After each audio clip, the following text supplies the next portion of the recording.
सब कुछ आपका हो सकता है, बस सब कुछ एक बार में आपका नहीं ਹੋ ਸਕਦਾ।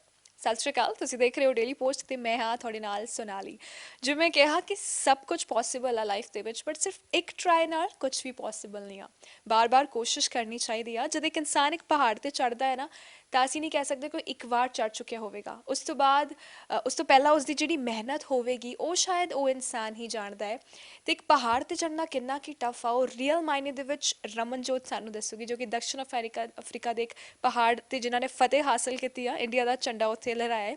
ਮੇਰੇ ਨਾਲ ਨੇ ਰਮਨਜੋਤ, ਚੰਡੀਗੜ੍ਹ ਦੀ ਕੁੜੀ, ਜਿਨ੍ਹਾਂ ਨੇ ਹਰ ਕਿਸੇ ਦਾ ਸਿਰ ਜਿਹੜਾ ਆ ਮਾਣ ਨਾਲ ਉੱਚਾ ਕੀਤਾ ਹੈ। ਸਤਿ ਸ਼੍ਰੀ ਅਕਾਲ ਰਮਨ। ਸਤਿ ਸ਼੍ਰੀ ਅਕਾਲ ਜੀ। ਜਿਵੇਂ ਮੈਂ ਕਿਹਾ ਕਿ ਬਹੁਤ ਮਿਹਨਤ ਲੱਗਦੀ ਹੈ ਇੱਕ ਪਹਾੜ ਤੇ ਚੜ੍ਹਨ ਲਈ। ਦੇਖਣ ਨੂੰ ਬਹੁਤ ਸੌਖਾ ਲੱਗਦਾ ਹੈ ਕਿ ਜਾ ਕੇ ਝੰਡਾ ਜਿਹੜਾ ਲਹਿਰਾ ਕੇ ਤੁਸੀਂ ਆ ਗਏ ਉੱਥੇ, ਬਟ ਦਕਸ਼ਣ ਅਫਰੀਕਾ ਦੇ ਉਸ ਪਹਾੜ ਦੇ ਵਿੱਚ ਚੜ੍ਹਨਾ ਕਿੰਨਾ ਕੀ ਟਫ ਸੀਗਾ। ਤੁਸੀਂ ਇੱਕ ਰਿਕਾਰਡ ਬਣਾ ਕੇ ਆਇਓ, ਕਿੰਨੇ ਘੰਟਿਆਂ 'ਚ ਬਣਾ ਕੇ ਆਇਓ ਤੇ ਕਿੱਦਾਂ ਦਾ ਮਹਿਸੂਸ ਕਰ ਰਹੇ ਹੋ? ਬਹੁਤ ਵਧੀਆ ਮਹਿਸੂਸ ਕਰ ਰਹੀ ਹਾਂ। ਮੈਂ ਇੱਕ 24 ਘੰਟੇ 'ਚ ਮਤਲਬ ਅਪ ਡਾਊਨ ਕੀਤਾ ਅਤੇ 17 ਆਵਰਸ 'ਚ ਮੈਂ ਸਬਮਿਟ ਕਰ ਲਿਆ ਸੀਗਾ ਉਹ। ਅਤੇ ਟਫ ਤਾਂ ਬਹੁਤ ਸੀਗਾ। ਸਟਾਰਟਿੰਗ ਤਾਂ ਮੈਨੂੰ ਕੋਈ ਟਫ ਨਹੀਂ ਸੀ ਲੱਗਿਆ ਮਤਲਬ ਜਿੰਨਾ ਵੈਸੇ ਮੈਂ ਸੋਚਿਆ ਸੀ ਓਨਾ ਨਹੀਂ ਸੀਗਾ, ਕਿਉਂਕਿ ਮੈਂ ਥੋੜ੍ਹਾ ਜਿਹਾ ਜ਼ਿਆਦਾ ਪ੍ਰੀਪੇਅਰ ਕਰਕੇ ਗਈ ਸੀ ਕਿ ਥੋੜ੍ਹਾ ਜ਼ਿਆਦਾ ਟਫ ਹੋਏਗਾ, ਉਸ ਹਿਸਾਬ ਨਾਲ ਥੋੜ੍ਹਾ ਜਿਹਾ ਘੱਟ ਸੀ। ਬਟ ਲਾਸਟ ਜਿਹੜੀ ਹਟ ਹੁੰਦੀ ਹੈ ਕੀਬੋ ਹਟ 'ਤੇ ਜਾ ਕੇ ਉਸ ਟਾਈਮ ਥੋੜ੍ਹਾ ਜਿਹਾ ਲੱਗਿਆ ਕਿ ਕਿਉਂ ਆ ਗਈ ਮੈਂ ਪਰ ਫਿਰ ਇੱਕ ਹੁੰਦੀ ਹੈ ਨਾ ਕਿ ਹਾਂ ਫਲੈਗ ਲੈ ਕੇ ਆਏ ਹਾਂ ਆਪਾਂ ਨਾਲ, ਉਹ ਫਿਰ ਆ ਕੇ ਹੀ ਜਾਣਾ ਹੁਣ ਨਾਲ, ਇੱਦਾਂ ਤਾਂ ਲੈ ਕੇ ਨਹੀਂ ਜਾ ਸਕਦੇ ਨਾ, ਅਤੇ ਉਹ ਵੀ ਇੱਕ ਮੋਟੀਵੇਸ਼ਨ ਦਿੰਦਾ। ਬਿਲਕੁਲ, ਕਿਲੀਮੰਜਾਰੋ ਜਿਹੜਾ ਮਾਊਂਟੇਨ ਆ ਉਸ 'ਤੇ ਤੁਸੀਂ ਫਤਿਹ ਹਾਸਲ ਕਰਕੇ ਆਇਓ। ਉਸ ਤੋਂ ਪਹਿਲਾਂ ਦੀ ਜਰਨੀ, ਬਿਕਾਜ਼ ਉਸ ਤੋਂ ਪਹਿਲਾਂ ਸ਼ਾਇਦ ਲੋਕੀ ਜਾਣਦੇ ਸੀਗੇ ਰਮਨਜੋਤ। ਇੱਕ ਚੀਜ਼ ਮੈਂ ਇੱਥੇ ਬਿਲਕੁਲ ਹਾਈਲਾਈਟ ਕਰਨਾ ਚਾਹੂੰਗੀ, ਜਦੋਂ ਅਸੀਂ ਇੱਦਾਂ ਦੀਆਂ ਕੁਝ ਚੀਜ਼ਾਂ ਬਾਰੇ ਸੋਚਦੇ ਆ ਨਾ, ਕਿਸੇ ਨੇ ਪਹਾੜ ਚੜ੍ਹਿਆ ਹੈ ਜਾਂ ਐਵਰੈਸਟ ਚੜ੍ਹਿਆ ਹੈ, ਬਹੁਤ ਸਾਰੀਆਂ ਚੀਜ਼ਾਂ ਜਦ ਜ਼ਿਹਨ ਦੇ ਵਿੱਚ ਆਉਂਦੀਆਂ ਨਾ, ਤਾਂ ਆਟੋਮੈਟਿਕਲੀ ਉਸ ਇਨਸਾਨ ਨੂੰ ਅਸੀਂ ਪਿਕਚਰਾਈਜ਼ ਕਰਦੇ ਆ ਕਿ ਯਾਰ ਇਨਸਾਨ ਖਾਦੇ ਪੀਤੇ ਘਰ ਦਾ ਹੋਊਗਾ, ਮੋਟਾ ਚੌੜਾ ਹੋਊਗਾ, ਲੰਬੀ ਹਾਈਟ ਹੋਊਗੀ। ਇੱਕ ਵਾਰ ਮੈਂ ਖੁਦ ਚਾਹੁੰਦੀ ਹਾਂ ਆਪਣਾ ਵੇਟ ਤੇ ਹਾਈਟ ਖੁਦ ਲੋਕਾਂ ਨੂੰ ਦੱਸੋ। ਮੇਰੀ ਹਾਈਟ ਹੈ 4'11" ਔਰ ਵੇਟ ਹੈ 39। ਓ ਮਾਈ ਗੋਡ, ਤੁਸੀਂ ਵਿਜ਼ੂਅਲਾਈਜ਼ ਕਰ ਸਕਦੇ ਹੋ ਉਸ ਚੀਜ਼ ਨੂੰ, ਪਿਕਚਰਾਈਜ਼ ਕਰ ਸਕਦੇ ਹੋ। ਇਹਨਾਂ ਨੇ ਇੱਕ ਪਹਾੜ ਚੜ੍ਹਿਆ, 24 ਘੰਟੇ ਦੇ ਵਿੱਚ ਉਹ ਸਫ਼ਰ ਤੈਅ ਕੀਤਾ ਹੈ, ਇੰਡੀਆ ਦਾ ਝੰਡਾ ਲਹਿਰਾ ਕੇ ਆਇਓ। ਅਤੇ ਜ਼ਾਹਿਰ ਜੀ ਗੱਲ ਆ, ਇਸ ਵੇਟ ਦੇ ਨਾਲ ਇਸ ਤੋਂ ਪਹਿਲਾਂ ਬਹੁਤ ਟ੍ਰੇਨਿੰਗਸ ਹੋਈਆਂ ਹੋਣਗੀਆਂ। ਜਿੱਥੇ ਤੱਕ ਮੈਨੂੰ ਪਤਾ ਹੈ ਵੇਟ ਚੜ੍ਹ ਕੇ ਨਾਲ ਵੇਟ ਰੱਖ ਕੇ ਟ੍ਰੇਨਿੰਗਸ ਹੁੰਦੀਆਂ ਨੇ। ਇੱਕ ਵਾਰ ਜਿਹੜਾ ਟ੍ਰੇਨਿੰਗ ਦਾ ਹਿੱਸਾ ਸੀਗਾ ਨਾ, ਮੈਂ ਜ਼ਰੂਰ ਚਾਹੁੰਦੀ ਹਾਂ ਤੁਸੀਂ ਡੀਟੇਲ ਦੇ ਵਿੱਚ ਜਰਨੀ ਜ਼ਰੂਰ ਦੱਸੋ ਆਪਣੀ। ਹਾਂਜੀ, ਮੇਰੇ ਬੇਸਿਕ ਮਾਊਂਟੇਨਰਿੰਗ ਕੋਰਸ ਹੁੰਦਾ, ਇੱਕ 1 ਮੰਥ ਦਾ ਕੋਰਸ ਹੁੰਦਾ ਬੇਸਿਕਲੀ। ਇਹਦੇ 'ਚ ਮੈਂ ਸਭ ਤੋਂ ਪਹਿਲਾਂ ਮਤਲਬ ਇਹ ਹੁੰਦਾ 10 ਦਿਨ ਦੀ ਪਹਿਲਾਂ ਟ੍ਰੇਨਿੰਗ ਦਿੰਦੇ ਆ, ਰਨਿੰਗ ਕਰਵਾਉਂਦੇ ਆ 10 ਦਿਨ। ਮਤਲਬ ਉਹ ਪਹਿਲਾਂ ਤਾਂ ਫਸਟ ਡੇ ਤਾਂ ਤੁਹਾਨੂੰ ਇੱਦਾਂ ਹੀ ਸਿੰਪਲ ਰਨਿੰਗ ਕਰਵਾਉਣਗੇ, ਸੈਕਿੰਡ ਡੇ ਤੁਹਾਨੂੰ ਥੋੜ੍ਹਾ ਜਿਹਾ ਵੇਟ ਪਾ ਦੇਣਗੇ, ਬੈਗ ਦੇ ਦੇਣਗੇ ਇੱਕ, ਅਤੇ ਉਸ ਤੋਂ ਬਾਅਦ ਫਿਰ ਹੌਲੀ ਹੌਲੀ ਉਹ ਵੇਟ 18 kg ਤੱਕ ਚਲਾ ਜਾਂਦਾ ਹੈ। ਅਤੇ 18 kg ਚੁੱਕ ਕੇ ਤੁਸੀਂ ਮਤਲਬ ਰਨਿੰਗ ਕਰਨੀ ਹੈ ਪਹਿਲਾਂ, ਅਤੇ 10 ਦਿਨ ਤੱਕ ਇਹ ਟ੍ਰੇਨਿੰਗ ਚੱਲਦੀ ਹੈ ਪੂਰੀ। ਉਸ ਤੋਂ ਬਾਅਦ ਫਿਰ ਤੁਹਾਨੂੰ ਉਸ ਤੋਂ ਬਾਅਦ ਗਲੇਸ਼ੀਅਰ ਟ੍ਰੇਨਿੰਗ ਹੁੰਦੀ ਹੈ।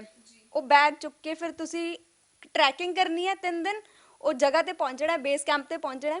ਉਸ ਤੋਂ ਬਾਅਦ ਤੁਹਾਡੀ ਗਲੇਸ਼ੀਅਰ ਟ੍ਰੇਨਿੰਗ ਹੁੰਦੀ ਹੈ। ਗਲੇਸ਼ੀਅਰ ਟ੍ਰੇਨਿੰਗ 'ਚ ਇੱਦਾਂ ਹੁੰਦਾ ਹੈ ਕਿ ਕੁਝ ਵੀ ਹੋ ਸਕਦਾ ਹੈ, ਇੱਧਰੋਂ ਵੀ ਪਹਾੜ ਡਿੱਗ ਰਿਹਾ, ਇੱਧਰੋਂ ਵੀ ਕੁਝ ਵੀ ਇੱਕਦਮ ਵਾਈਟ ਆਊਟ ਹੋ ਜਾਂਦਾ। ਕਈ ਵਾਰ ਤਾਂ ਦਿਖਦਾ ਵੀ ਨਹੀਂ, ਨਾਲ ਖੜਾ ਬੰਦਾ ਨਹੀਂ ਦਿਖਦਾ ਹੈ। ਕਈ ਵਾਰ ਇੱਦਾਂ ਹੋ ਜਾਂਦਾ ਕਿ ਖਾਈ ਹੁੰਦੀ ਹੈ ਸਾਹਮਣੇ, ਹੁਣ ਉਸ ਟਾਈਮ ਸਾਨੂੰ ਸਿਰਫ ਰੁਕਣਾ ਪੈਂਦਾ, ਕਿਉਂਕਿ ਉੱਦਾਂ ਕਹਿ ਨਹੀਂ ਸਕਦੇ ਕਿ ਅੱਗੇ ਕੀ ਹੈ।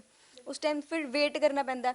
ਔਰ ਉੱਤੇ ਬਹੁਤ ਜ਼ਿਆਦਾ ਮਤਲਬ ਡਿਫੀਕਲਟੀਜ਼ ਇੱਦਾਂ ਹੁੰਦੀਆਂ ਕਿ ਜੇ ਆਪਾਂ ਗੋਗਲਸ ਨਹੀਂ ਨਾ ਲਾਈਆਂ ਹੋਈਆਂ, ਫਿਰ ਆਪਣਾ ਜਿੱਦਾਂ ਕਿ ਇੱਕਦਮ ਅੱਖਾਂ 'ਚ ਜਿੱਦਾਂ ਲਾਈਟ ਪੈ ਗਈ ਨਾ, ਜਿਹੜੀ ਗਲੇਸ਼ੀਅਰ ਦੀ ਮਤਲਬ ਹੁੰਦੀ ਹੈ, ਉਹ ਪੈ ਗਈ ਇੱਕਦਮ, ਤਾਂ ਕਿਉਂਕਿ ਸਨ ਰੇਜ਼ ਕਾਫੀ ਤੇਜ਼ ਹੈ, ਉਹ ਗਲੇਸ਼ੀਅਰ ਤੋਂ ਬਹਿ ਕੇ ਤੁਹਾਡੀ ਅੱਖਾਂ 'ਚ ਪੈ ਗਈ ਤਾਂ ਸਾਨੂੰ ਸਨੋ ਬਲਾਈਂਡਨੈਸ ਹੋ ਜਾਂਦੀ ਹੈ। ਮਤਲਬ ਥੋੜ੍ਹੀ ਦੇਰ ਲਈ ਤੁਹਾਨੂੰ ਦਿਖਣਾ ਬੰਦ ਹੋ ਜਾਂਦਾ ਬਿਲਕੁਲ ਹੀ, ਅਤੇ ਮਤਲਬ ਇੱਕ ਤਰ੍ਹਾਂ ਬਲਾਈਂਡ ਹੋ ਜਾਂਦੇ ਹੋ ਤੁਸੀਂ, ਅਤੇ ਉਹ ਸਭ ਚੀਜ਼ਾਂ ਦੇਖਣੀਆਂ ਪੈਂਦੀਆਂ। ਉਸ ਤੋਂ ਬਾਅਦ ਗਲੇਸ਼ੀਅਰ 'ਤੇ ਚੱਲਣਾ ਕਿੱਦਾਂ ਹੈ, ਇਹ ਸਭ ਕੁਝ ਸਿਖਾਇਆ ਜਾਂਦਾ ਹੈ। ਸਨੋ 'ਤੇ ਕਿੱਦਾਂ ਚੱਲਣਾ ਹੈ, ਕਿਉਂਕਿ ਬਹੁਤ ਟਫ ਹੁੰਦਾ ਹੈ। ਸਿਰਫ 2 ਪੁਆਇੰਟ ਹੁੰਦੇ ਆ, ਇੱਦਾਂ ਬਿਲਕੁਲ 2 ਪੁਆਇੰਟ ਲੱਗੇ ਹੁੰਦੇ ਆ, ਇੱਕਦਮ ਕੁਝ ਵੀ ਹੋ ਸਕਦਾ। ਜੇ ਤੁਸੀਂ ਇੱਕ ਮੂਵ ਗਲਤ ਲੈ ਲਿਆ, ਤੁਸੀਂ ਖਾਈ 'ਚ ਗਿਰ ਜਾਓਗੇ, ਕੁਝ ਵੀ ਹੋ ਸਕਦਾ। ਤਾਂ ਉਹ ਕਹਿੰਦੇ ਆ ਨਾ ਡਰ ਕੇ ਆਗੇ ਜੀਤ ਹੈ, ਬਟ ਉਹ ਉਸ ਜੀਤ ਤੱਕ ਪਹੁੰਚਣ ਲਈ ਉਸ ਡਰ ਨੂੰ ਓਵਰਕਮ ਕਰਨਾ ਬਹੁਤ ਜ਼ਰੂਰੀ ਆ। ਸੋ ਯਾਰ ਕੁੜੀਆਂ ਨੂੰ ਨਾ ਬੇਸਿਕਲੀ ਜੋ ਹੈ ਉਹਨਾਂ ਦੇ ਫਿਜ਼ੀਕ ਨਾਲ ਹਰ ਚੀਜ਼ਾਂ ਨਾਲ ਜੱਜ ਕੀਤਾ ਜਾਂਦਾ, ਕਿਉਂਕਿ ਹਜੇ ਵੀ ਲੋਕਾਂ ਦੀ ਸੋਚ ਇਹ ਆ ਕਿ ਕੁੜੀ ਹੋਵੇਗੀ ਚਲੋ ਹਾਰ ਸ਼ਿੰਗਾਰ ਚੂੜੀਆਂ ਪਾ ਲੂਗੀ, ਰੋਟੀਆਂ ਬਣਾ ਲੂਗੀ।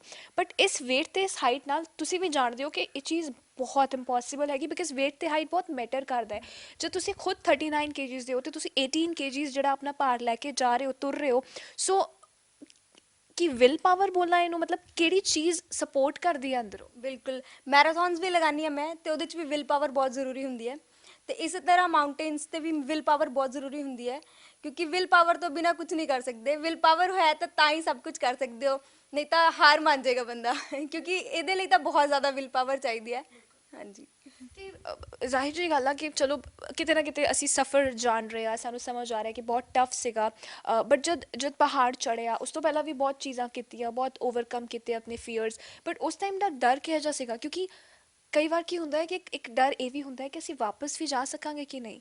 ਸੋ ਜਦ ਘਰੋਂ ਨਿਕਲੇ ਸੀਗੇ ਪੈਰੈਂਟਸ ਨੂੰ ਕੀ ਲਾਸਟ ਗੁੱਡ ਬਾਏ ਕਹਿ ਕੇ ਨਿਕਲੇ ਸੀਗੇ, ਇਹ ਬੋਲ ਕੇ ਨਿਕਲੇ ਸੀਗੇ ਵਾਪਸ ਆਊਂਗੀ ਤੇ ਜਿੱਤ ਕੇ ਵਾਪਸ ਆਊਂਗੀ?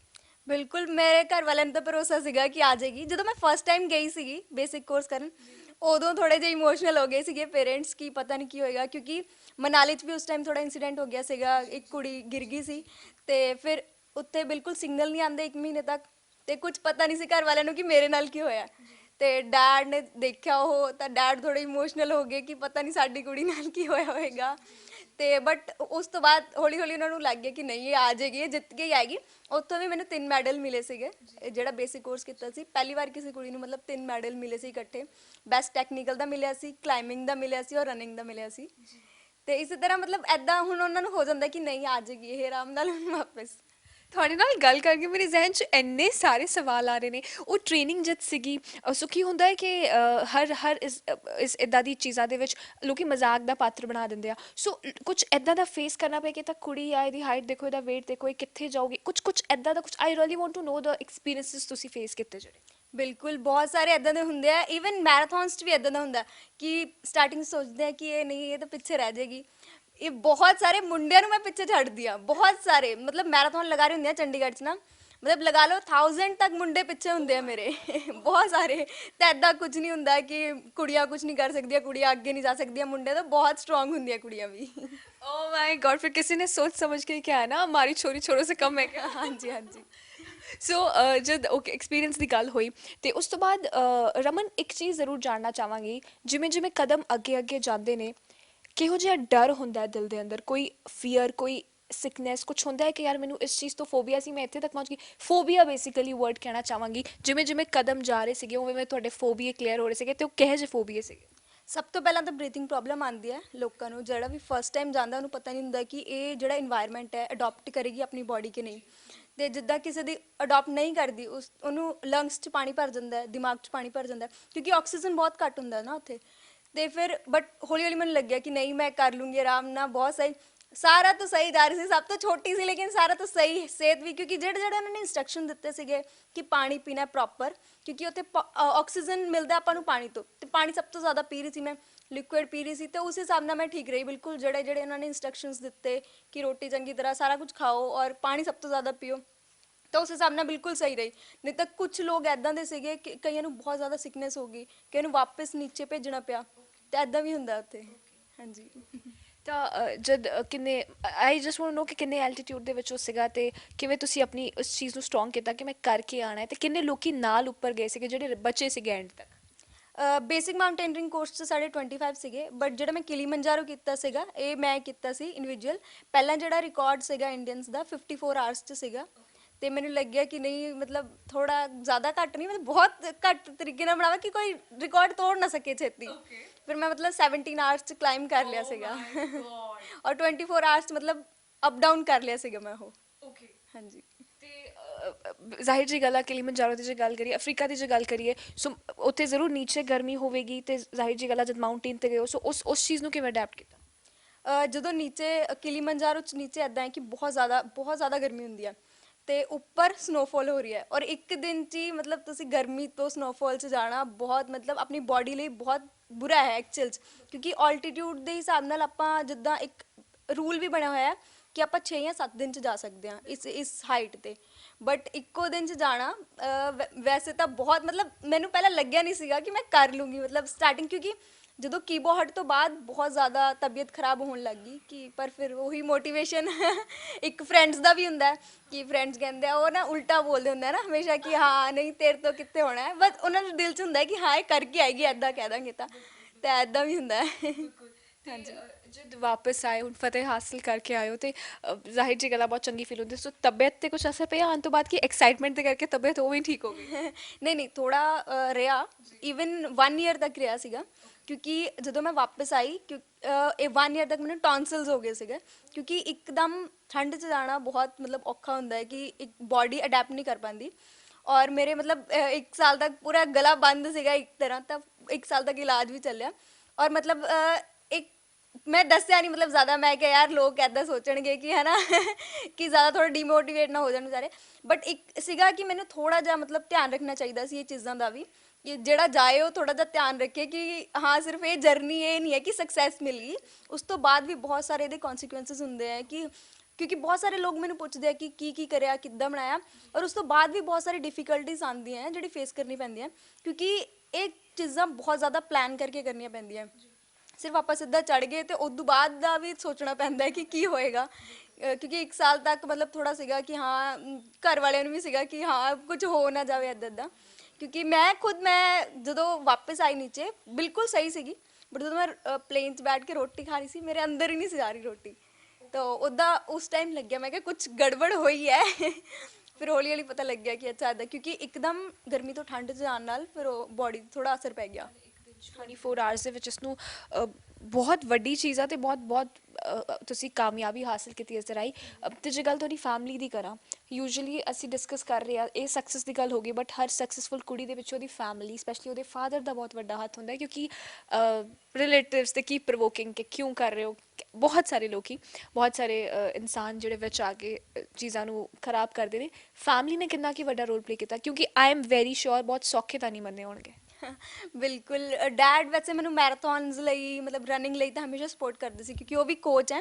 ਮਤਲਬ ਮੇਰੇ ਉਹਨਾਂ ਨੇ ਹੀ ਟ੍ਰੇਨਿੰਗ ਦਿੱਤੀ ਹੈ, ਉਹ ਵੇਟ ਲਿਫਟਿੰਗ ਕਰਦੇ ਸੀਗੇ ਅਤੇ ਉਹ ਵੀ ਮਤਲਬ ਯੂਨੀਵਰਸਿਟੀ ਲੈਵਲ ਦੇ ਰਹੇ ਹੈ ਐਥਲੀਟ। ਅਤੇ ਬਟ ਇੱਦਾਂ ਸੀਗਾ ਕਿ ਜਦੋਂ ਮੈਂ ਮਾਊਂਟੇਨਰਿੰਗ ਸਟਾਰਟ ਕੀਤੀ ਤਾਂ ਉਸ ਟਾਈਮ ਉਹਨਾਂ ਨੇ ਮਤਲਬ ਮਨਾ ਕਰਤਾ ਸਾਫ਼ ਕਿ ਨਹੀਂ ਬਿਲਕੁਲ ਨਹੀਂ ਕਰਨੀ ਹੈ, ਬਹੁਤ ਖਤਰਾ ਹੈ ਇਹਦੇ 'ਚ, ਕਿ ਤੂੰ ਇੰਨਾ ਕੁਝ ਕਰ ਰਹੀ ਹੈ, ਤੈਨੂੰ ਕੀ ਮਤਲਬ ਇੱਦਾਂ ਜ਼ਰੂਰਤ ਕੀ ਹੈ ਇਹ ਸਭ ਕਰਨ ਦੀ। ਅਤੇ ਬਟ ਮੈਂ ਘਰ ਵਾਲੇ ਤੋਂ ਚੋਰੀ ਆਡੀਸ਼ਨਸ ਦੇ ਕੇ ਆਈ ਸੀ ਔਰ ਉਹਦੇ 'ਚ ਸਿਲੈਕਟ ਹੋ ਗਈ ਫਿਰ। ਅਤੇ ਉਸ ਤੋਂ ਬਾਅਦ ਫਿਰ ਮੈਂ ਘਰ ਆ ਕੇ ਮਤਲਬ ਦੱਸਿਆ ਕਿ ਮੈਂ ਆਪਣੇ ਕਿ ਮਤਲਬ ਦੀਦੀ ਨੂੰ ਆ ਕੇ ਦੱਸਿਆ ਕਿ ਮਤਲਬ ਦੀਦੀ ਮੈਂ ਸਿਲੈਕਟ ਹੋ ਗਈ। ਅਤੇ ਫਿਰ ਕਹਿੰਦੇ ਕਿ ਦੀਦੀ ਕਹਿੰਦੇ ਕਿਸ ਚੀਜ਼ ਸਿਲੈਕਟ ਹੋ ਗਈ, ਮਤਲਬ ਮੰਮਾ ਵੀ ਮਤਲਬ ਦੀਦੀ ਨੂੰ ਪਤਾ ਸੀਗਾ ਬਟ ਮੰਮਾ ਨੂੰ ਨਹੀਂ ਸੀ ਪਤਾ। ਅਤੇ ਮੰਮਾ ਕਹਿੰਦੇ ਕਿ ਕਿਸ ਚੀਜ਼ ਸਿਲੈਕਟ ਹੋ ਗਈ, ਮੈਂ ਕਿਹਾ ਮੰਮਾ ਮੈਂ ਦੇ ਆਈ ਆਡੀਸ਼ਨਸ ਜਿਹੜੇ ਮਨਾ ਕੀਤੇ ਸੀਗੇ। ਅਤੇ ਫਿਰ ਸਾਨੂੰ ਗਵਰਨਰ ਹਾਊਸ ਬੁਲਾਇਆ।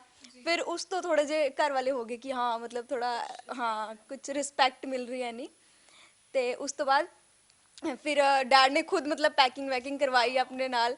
ਫਿਰ ਮਤਲਬ ਹਾਂ ਉਸ ਤੋਂ ਬਾਅਦ ਡੈਡ ਥੋੜ੍ਹੇ ਜਿਹੇ ਇਮੋਸ਼ਨਲ ਵੀ ਹੋ ਗਏ ਕਿ ਹਾਂ ਉਹ 'ਤੇ ਕੁਛ ਹੋ ਨਾ ਜਾਏ ਇੱਦਾਂ ਇੱਦਾਂ, ਬਟ ਮੰਨ ਗਏ ਉਸ ਤੋਂ ਬਾਅਦ ਹੌਲੀ ਹੌਲੀ। ਬਟ ਇੱਕ ਹੋਰ ਮਤਲਬ ਇੱਦਾਂ ਹੈ ਕਿ ਮੇਰੇ ਮੋਮ ਨੇ ਬਹੁਤ ਜ਼ਿਆਦਾ ਸਪੋਰਟ ਕੀਤਾ। ਜਦੋਂ ਕਿਲੀਮੰਜਾਰੋ ਜਾਂਦੇ ਟਾਈਮ ਥੋੜ੍ਹਾ ਫਾਈਨੈਂਸ਼ੀਅਲ ਪ੍ਰੋਬਲਮ ਵੀ ਆ ਗਈ ਸੀ, ਅਤੇ ਉਸ ਟਾਈਮ ਫਿਰ ਡੈਡ ਪਹਿਲਾਂ ਤਾਂ ਮਤਲਬ ਇੱਕ ਤਰ੍ਹਾਂ ਮਨਾ ਹੀ ਹੋ ਗਿਆ ਸੀ, 10 ਦਿਨ ਰਹਿ ਗਏ ਸੀਗੇ ਸਿਰਫ।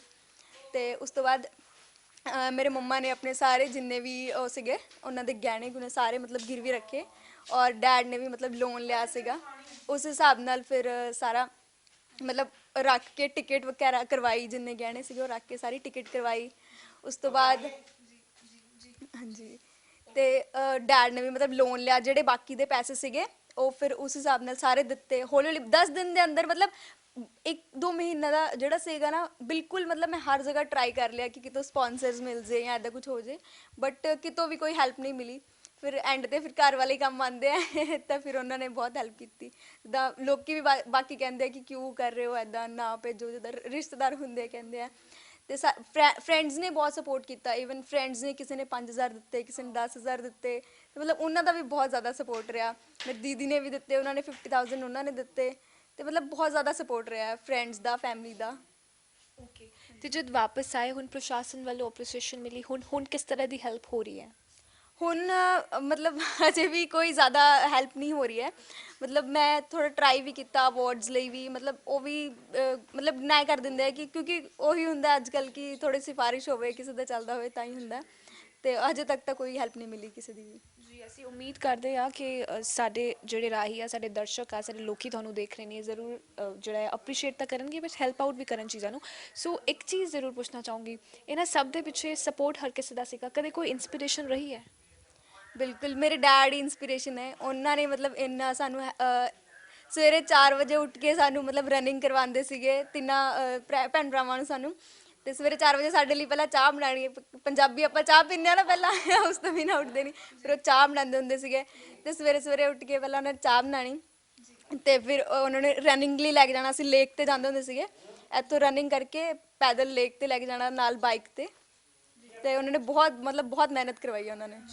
ਆਖਰੀ ਸਵਾਲ ਰਮਨਜੋਤ ਤੁਹਾਡੇ ਤੋਂ, ਹੁਣ ਅੱਗੇ ਕੀ ਪਲਾਨਸ ਨੇ ਤੁਹਾਡੇ, ਕਿਉਂਕਿ ਆਲਰੇਡੀ ਬਹੁਤ ਨਾਮ ਬਹੁਤ ਪਿਆਰ ਲੋਕਾਂ ਦਾ ਲੈ ਚੁੱਕੇ ਹੋ, ਠੀਕ ਹੈ। ਸਾਡੇ ਰਾਹੀਂ ਵੀ ਜ਼ਰੂਰ ਮੈਂ ਬੇਨਤੀ ਕਰੂੰਗੀ ਲੋਕਾਂ ਨੂੰ ਕਿ ਜ਼ਰੂਰ ਇਹਨਾਂ ਨੂੰ ਦੇਖਣ, ਫੋਲੋ ਕਰਨ, ਜਿਹੜੇ ਵੀ ਡਰੀਮਸ ਆ ਉਹਨੂੰ, ਜ਼ਾਹਿਰ ਜਿਹੀ ਗੱਲ ਆ ਕਿ ਲੋਕਾਂ ਦਾ ਸਾਥ ਚਾਹੀਦਾ ਹੁੰਦਾ ਹੈ। ਸੋ ਅੱਗੇ ਹੁਣ ਕੀ ਸੋਚਿਆ ਫਿਊਚਰ ਦੇ ਵਿੱਚ? ਹੁਣ ਮੈਂ ਅੱਗੇ ਐਲਬਰਸ 7 ਸਮਿਟਸ ਕਰਨੇ ਹੈ, ਫਿਰ 8000 ਸਪੀਕ ਕਰਨੀ ਹੈ। ਮਤਲਬ ਪੂਰੇ ਵਰਲਡ ਦੇ ਜਿੰਨੇ ਮਤਲਬ 7 ਕੰਟੀਨੈਂਟ ਹੈ ਨਾ, ਸਾਰੇ ਪਹਾੜ ਚੜ੍ਹਨੇ ਆ ਮੈਂ। ਔਰ ਕਿਲੀਮੰਜਾਰੋ ਮਤਲਬ ਕਰ ਲਿਆ, ਇਹਦੇ ਇਲਾਵਾ ਜਿਹੜੇ 6 ਕੰਟੀਨੈਂਟ ਰਹਿ ਗਏ ਉਹ ਵੀ ਕਰਨੇ ਆ। ਐਲਬਰਸ ਵੀ ਕਰਨਾ ਹੈ ਹੁਣ ਰੀਸੈਂਟਲੀ, ਮਤਲਬ ਐਲਬਰਸ ਸੋਚ ਰਹੀ ਹਾਂ ਰਸ਼ੀਆ 'ਚ ਹੈ। ਉਸ ਤੋਂ ਬਾਅਦ ਮੈਂ ਮਾਊਂਟ ਐਵਰੈਸਟ ਕਰਨਾ ਹੈ। ਮਾਊਂਟ ਐਵਰੈਸਟ ਲਈ ਵੀ ਥੋੜ੍ਹਾ ਦੇਖ ਰਿਹਾ ਹੁਣ, ਥੋੜ੍ਹੇ ਸਪੋਂਸਰਸ ਵਗੈਰਾ ਮਿਲ ਜਾਣ ਤਾਂ ਥੋੜ੍ਹਾ, ਕਿਉਂਕਿ ਉਹਦਾ ਇਹ ਸਭ ਚੀਜ਼ਾਂ ਲਈ ਖਰਚਾ ਬਹੁਤ ਚਾਹੀਦਾ ਹੁੰਦਾ ਹੈ ਤੇ ਉਹਦੇ ਲਈ ਫਿਰ ਸਪੋਂਸਰਸ ਵਗੈਰਾ ਚਾਹੀਦੇ ਹੁੰਦੇ, ਜਿਹਦਾ ਮਾਊਂਟੇਨਰਿੰਗ 'ਚ ਇਹ ਬਹੁਤ ਜ਼ਰੂਰੀ ਹੈ। ਕਿਉਂਕਿ ਸਾਰਾ ਕੁਝ ਆਪਾਂ ਘਰ ਵਾਲਿਆਂ 'ਤੇ ਹੁਣ ਛੱਡ ਨਹੀਂ ਸਕਦੇ, ਬਹੁਤ ਹੈਲਪ ਕਰਤੀ ਹੁਣ ਤੱਕ ਉਹਨਾਂ ਨੇ। ਹਾਂਜੀ ਜੀ। ਸੋ ਜਿੰਨੇ ਵੀ ਕੰਟੀਨੈਂਟ ਆ ਹੁਣ ਆਈ ਹੋਪ ਤਿਆਰ ਹੋ ਜਾਣ। ਰਮਨਜੋਤ ਇਜ਼ ਕਮਿੰਗ ਤੇ ਸਾਡੀ ਬਲੈਸਿੰਗਸ, ਸਾਡਾ ਸਪੋਰਟ ਪੰਜਾਬ ਦਾ, ਚੰਡੀਗੜ੍ਹ ਦਾ, ਪੂਰੇ ਇੰਡੀਆ ਦਾ ਹਮੇਸ਼ਾ ਤੁਹਾਡੇ ਨਾਲ ਰਹੇਗਾ।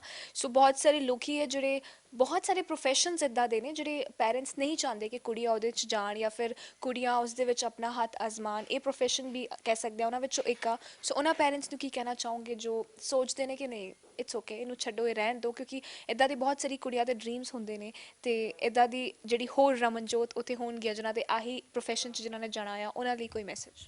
ਮੈਂ ਤਾਂ ਇਹੀ ਕਹਿਣਾ ਚਾਹੂੰਗੀ ਕਿ ਜੋ ਉਹ ਕਰਨਾ ਚਾਹੁੰਦਾ ਹੈ ਕਰਨ ਦਿਓ। ਈਵਨ ਮੇਰੀ ਫਰੈਂਡਸ ਵੀ ਹੈਗੀਆਂ ਇੱਦਾਂ ਦੀਆਂ ਜਿਹੜੇ ਸਾਡੇ ਨਾਲ ਗਈਆਂ ਸੀਗੀਆਂ, ਉਹਨਾਂ ਨੂੰ ਵੀ ਉਹਨਾਂ ਦੇ ਪੇਰੈਂਟਸ ਨੇ ਕਈਆਂ ਨੇ ਮਨਾ ਕੀਤਾ। ਜੋ ਮਨਾ ਨਾ ਕਰਦੇ, ਕੀ ਪਤਾ ਉਹ ਮੇਰੇ ਵਾਂਗੂ ਅੱਗੇ ਨਿਕਲਦੇ, ਅੱਗੇ ਜਾਂਦੀਆਂ ਉਹ ਵੀ ਕੁੜੀਆਂ, ਬਟ ਉਹਨਾਂ ਦੇ ਪੇਰੈਂਟਸ ਨੇ ਉਹਨਾਂ ਨੂੰ ਕਰਨ ਨਹੀਂ ਦਿੱਤਾ। ਤੇ ਮੈਂ ਇਹੀ ਕਹਿਣਾ ਚਾਹਾਂਗੀ ਕਿ ਉਹਨਾਂ ਨੂੰ ਵੀ ਤੁਸੀਂ ਮਤਲਬ ਇੱਦਾਂ ਬਣ ਕੇ ਨਾ ਰੱਖੋ, ਉਹਨਾਂ ਨੂੰ ਵੀ ਕਰਨ ਦਿਓ ਜੋ ਉਹ ਕਰਨਾ ਚਾਹੁੰਦੇ ਆ। ਹਾਂਜੀ thank you so much Raman, ਬਹੁਤ ਚੰਗਾ ਲੱਗਿਆ। ਥੋੜੇ ਲੇਟ ਹੋ ਗਏ ਬਟ ਤੁਹਾਡੇ ਕੋਲ ਪਹੁੰਚ ਗਏ। Thank you so much. Thank you so much ma'am. ਜੀ। ਬਹੁਤ ਸਮਾਂ ਹੋ ਗਿਆ ਤੇ ਤੁਸੀਂ ਸੁਣੀ ਇਹਨਾਂ ਦੀਆਂ ਗੱਲਾਂ। 1 ਸਾਲ ਤੱਕ ਉਸ ਮਾਊਂਟੇਨ 'ਤੇ ਜਾ ਕੇ 1 ਸਾਲ ਤੱਕ ਤਾਂ ਤੁਸੀਂ ਕਿਹਾ ਕਿ ਇਹਨਾਂ ਦੀ ਹੈਲਥ ਵੀ ਬਹੁਤ ਜ਼ਿਆਦਾ ਖਰਾਬ ਰਹੀ। ਅਸੀਂ ਇਹੀ ਉਮੀਦ ਕਰਦੇ ਹਾਂ ਕਿ ਇਹੋ ਜਿਹੇ ਟੈਲੈਂਟ ਨੂੰ ਅੱਗੇ ਲੈ ਕੇ ਆਈਏ, ਇਹੋ ਜਿਹੇ ਟੈਲੈਂਟ ਨੂੰ ਸਪੋਰਟ ਕਰੀਏ। ਕੁੜੀ ਪੰਜਾਬ ਦੀ ਆ, ਪੰਜਾਬ ਦੀ ਧੀ ਆ, ਅਤੇ ਵੈਸੇ ਹੀ ਪੰਜਾਬ ਦੀਆਂ ਧੀਆਂ ਨੇ ਤਾਂ ਨਾਮ ਆਲਰੇਡੀ ਰੋਸ਼ਨ ਕੀਤਾ ਹੋਇਆ। ਅਸੀਂ ਚਾਹੁੰਦੇ ਹਾਂ ਕਿ ਉਸ ਲਿਸਟ ਦੇ ਵਿੱਚ ਰਮਨਜੋਤ ਦਾ ਨਾਂ ਇੱਕ ਵਾਰ ਫਿਰ ਜਿਹੜਾ ਹੈ ਜ਼ਰੂਰ ਜੁੜ ਜਾਵੇ। ਆਈ ਹੋਪ ਸਾਡੀ ਜਿਹੜੀ ਇਹਨਾਂ ਨਾਲ ਗੱਲਬਾਤ ਸੀ ਤੁਹਾਨੂੰ ਪਸੰਦ ਆਈ ਹੋਵੇਗੀ। ਤੁਸੀਂ ਕਮੈਂਟ ਸੈਕਸ਼ਨ ਦੇ ਵਿੱਚ ਜ਼ਰੂਰ ਮੈਂਸ਼ਨ ਕਰ ਸਕਦੇ ਹੋ, ਉਹਨਾਂ ਨੂੰ ਕੰਟੈਕਟ ਕਰ ਸਕਦੇ ਹੋ ਜੋ ਤੁਸੀਂ ਹੈਲਪ ਆਊਟ ਕਰਨਾ ਚਾਹੋ। ਵੀਡੀਓ ਜਰਨਲਿਸਟ ਵਿਕਾਸ ਦੇ ਨਾਲ ਸੋਨਾਲੀ ਨੇਗੀ, ਸਾਈਨਿੰਗ ਆਫ।